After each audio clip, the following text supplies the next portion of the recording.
So hey guys, welcome back to our channel. तो आप लोग कैसे हो? आई होप आप लोग अच्छे होंगे। मैं भी बिल्कुल अच्छी हूँ। तो आज मैं फिर से आप लोगों के लिए एक न्यू रिएक्शन वीडियो लाई हूँ गाइस।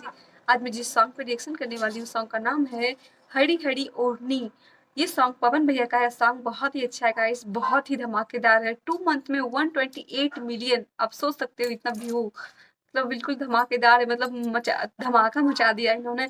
तो देखते हैं सॉन्ग कैसा है, मेरा रिएक्शन कैसा रहता है। प्लीज गाइस वीडियो को स्किप मत कीजिएगा। अभी मैं नहीं हूँ तो आप लोग मेरा रिएक्शन पूरा देखिए। वीडियो देखते पहले फिर हम लोग बात करते हैं।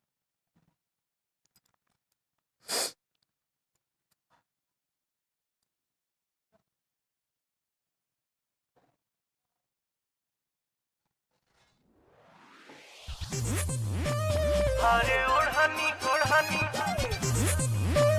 अरे ओढ़नी ओढ़नी। अरे अरे कहाँ से अवतारू हो? हई दागी कैसन बा? अरे अरे धर सरे धर धर धर।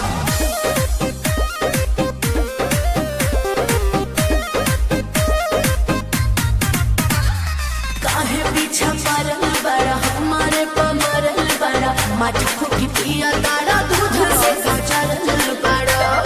क्या हो?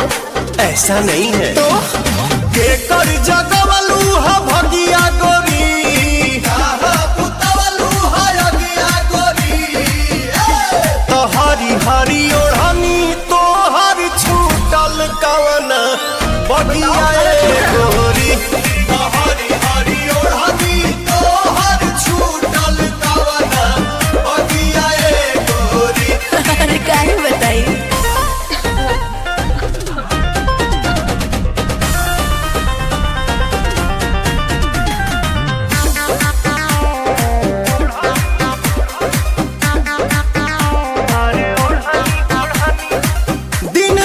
कौन न देखलू कैलेंडर, कैलू बगानी में जवानी सरेंडर। खेले टेंडर होती के बलेंडर। ऐसे तू ना मनोबा, बात भीतर के का जनबा।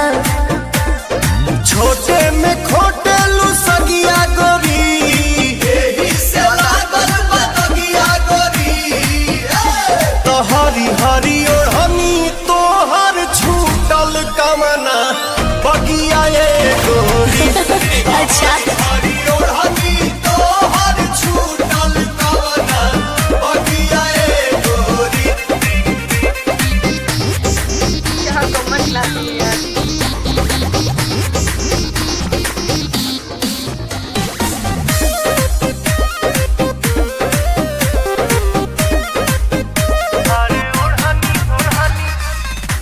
प्रियांशु से देखावेलू तुम कर, चलता तो हर पवन में से चक्कर। चलता चक्कर हो पिएलू साकर।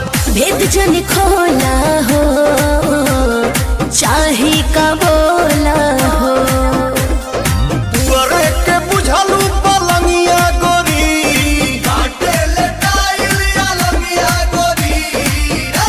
तो हरी हरी ओढ़नी तो हर छूटल कवना बगिया गोरी।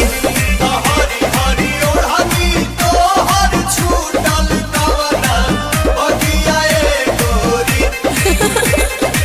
बाद में बताऊंगी। कैसी लगी ये सॉन्ग? मुझे बहुत अच्छी लगी गाइस। आपको मेरी रिएक्शन कैसी लगी प्लीज कमेंट कीजिएगा। अगर अच्छी लगी हो, आप मेरे चैनल पे नए हो तो मेरे चैनल को सब्सक्राइब कर दीजिएगा, वीडियो को लाइक कर दीजिएगा, बेल आइकन को प्रेस कर दीजिएगा। मैं मिलती हूँ गाइस नेक्स्ट वीडियो में। Bye, take care.